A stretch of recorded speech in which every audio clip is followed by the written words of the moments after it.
ഞങ്ങൾ സ്കൂളിൽ പോയി എല്ലാ ചിക്കനും റൈസും എല്ലാം സെറ്റ് ആയിട്ടുണ്ട്. അപ്പൊ ആദ്യമായിട്ട് ബിരിയാണി വെക്കാൻ പോവാണ്. ബിരിയാണി ആവോ അതോ വേറെ വല്ലതും ആവോ എന്ന് കണ്ടറിയാം. അപ്പോ നമുക്ക് സൺഡേ അഖിലിന്റെ ഓഫർ ദിവസം രാജസ്ഥാനിൽ വന്നിട്ട് ഞങ്ങൾ ഫ്രണ്ട്സ് ഒക്കെ ആയിട്ട് ഒന്ന് കൂടാറുണ്ട് കേട്ടോ. അങ്ങനെ ഒറ്റയ്ക്കൊരു ബിരിയാണി വെക്കണം എന്നുള്ള എന്റെ മോഹം ദാ ഈ ഒരു ഞായറാഴ്ച കൊണ്ട് തീർന്നു കിട്ടിട്ടോ. ഇനി ഞാൻ ഉണ്ടാക്കിയ ബിരിയാണി എന്ന് പറഞ്ഞാൽ സാധാരണ ഒരു ബിരിയാണി അല്ല, അത് ഞാൻ ഉണ്ടാക്കിയ ബിരിയാണിയാണ്. അതുകൊണ്ട് തന്നെ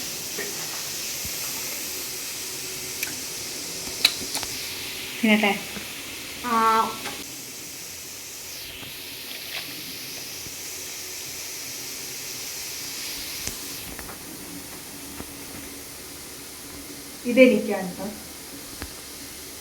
കുഴച്ച് കുഴച്ച് കുഴച്ച് തിരുമ്മി പേരട്ടി പേരട്ടി വെക്കണം. മതി.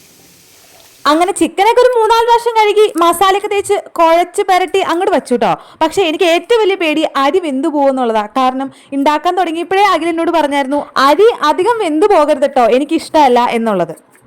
അങ്ങനെ നാട്ടിലിരിക്കുന്ന അമ്മേനെ വിളിച്ച് അരി അധികം വെന്തു പോകാണ്ടിരിക്കാനുള്ള ടിപ്പും ട്രിക്സും ഒക്കെ മേടിച്ചിട്ടാണ് ഞാൻ ഈ യജ്ഞത്തിന് ഇറങ്ങി പുറപ്പെട്ടത്.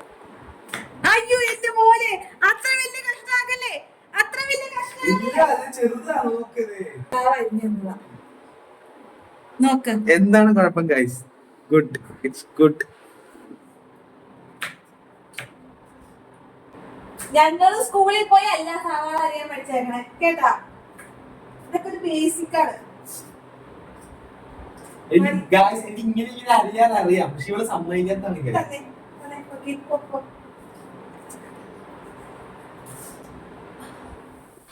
പാചകം പഠിക്കാൻ വേണ്ടി ഗോതയിലേക്ക് ഇറങ്ങിയതാണ് എന്റെ കെട്ടിയോൻ. സവാള എരിഞ്ഞ് മുഴു കഷ്ണങ്ങളാക്കി തന്നു. പിന്നെ രണ്ടാമത് അരിഞ്ഞത് ശരിയാക്കിട്ടോ. എന്തായാലും പഠിക്കാനുള്ള മോഹം കൊണ്ടല്ലേ, പഠിക്കട്ടെ എന്ന് ഞാനും വിചാരിച്ചു. ഇനി ആവശ്യം വരുമല്ലോ. ഈ ബിരിയാണിയുടെ റെസിപ്പി ഞാനായിട്ട് ഒന്ന് പറഞ്ഞു തരേണ്ട ആവശ്യമൊന്നുമില്ലല്ലോ. എന്നേക്കാൾ നന്നായിട്ട് വയ്ക്കാൻ അറിയുന്നവരായിരിക്കും പലരും. പിന്നെ ഞാനായിട്ട് എന്തിനാ വെറുതെ ചളാക്കി കൊളാക്കണേ.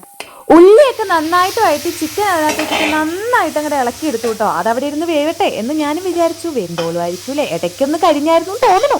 ഞായറാഴ്ച ദിവസത്തെ ലഞ്ച് എന്ന് പറയണത് തന്നെ കഴിക്കുമ്പോൾ തന്നെ 3-3:30 ആവും. അതിനെ ലഞ്ചെന്ന് വിളിക്കാൻ പറ്റുമെന്നൊന്നും അറിയില്ല. കാരണം എഴുന്നേൽക്കുമ്പോൾ തന്നെ 12 മണിയാവും. പിന്നെ അത് കഴിഞ്ഞ് പിന്നെ ബ്രേക്ക്ഫാസ്റ്റ് ഒക്കെ കഴിച്ച് ലഞ്ച് കഴിക്കുമ്പോൾ ഒരു നേരം ആവുമല്ലോ.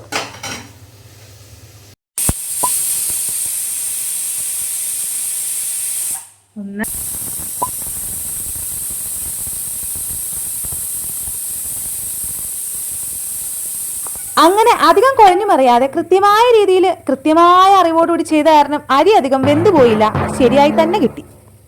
പിന്നെ ചിക്കനും റൈസും ലെയർ ഇട്ട് നമ്മൾ ദം അടിക്കുന്ന സെറ്റപ്പില്ലേ, ആ ഏകദേശം ആ ഒരു രീതിയിലേക്ക് വച്ച സമയത്ത് ഞാൻ ചെറുതായിട്ടൊരു സാലഡും സെറ്റാക്കി എടുത്തു. അല്ലെങ്കിലും സാലഡ് ഇല്ലാണ്ട് എന്ത് ചിക്കൻ ബിരിയാണി എന്നല്ലേ. ഉള്ളതായിട്ട് മൊത്തം എടുത്ത സാലഡ് ഉണ്ടാക്കിയേ. ലാസ്റ്റ് ഞാൻ ആ കവറിന്റെ ആത്മാവ് വരെയും പിഴിഞ്ഞെടുത്തു. ഇല്ലെങ്കിൽ എനിക്കൊരു സമാധാനം ഉണ്ടാവില്ല. കാരണം നമ്മളെല്ലാവരും അങ്ങനെയാണല്ലോ, അങ്ങനെ വേസ്റ്റ് ചെയ്യാൻ പാടില്ലല്ലോ. ഒരു ഞായറാഴ്ച ദിവസം ഇങ്ങനെ എല്ലാവരും കൂടുന്നത് ചെറിയൊരു സന്തോഷമാണ് കേട്ടോ. കാരണം ഇവിടെ നമുക്ക് പുറത്തേക്കൊന്നും അധികം പോകാനുള്ളൊരു സിറ്റുവേഷൻ അല്ല ഇപ്പോൾ.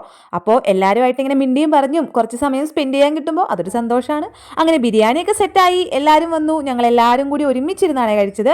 പിന്നെ ഇനി ബിരിയാണി എങ്ങനെ ഉണ്ടായിരുന്നു ചോദിച്ചാൽ ഓൾ സെറ്റ് ഓക്കെ ആയിരുന്നു. കുറച്ച് ഗ്രേവി കുറവുണ്ടായിരുന്നുള്ളൂ. അപ്പോൾ അത്രയൊക്കെ ഉള്ളൂ. എല്ലാവരും ഹാപ്പി ആയിട്ടിരിക്കുന്നു.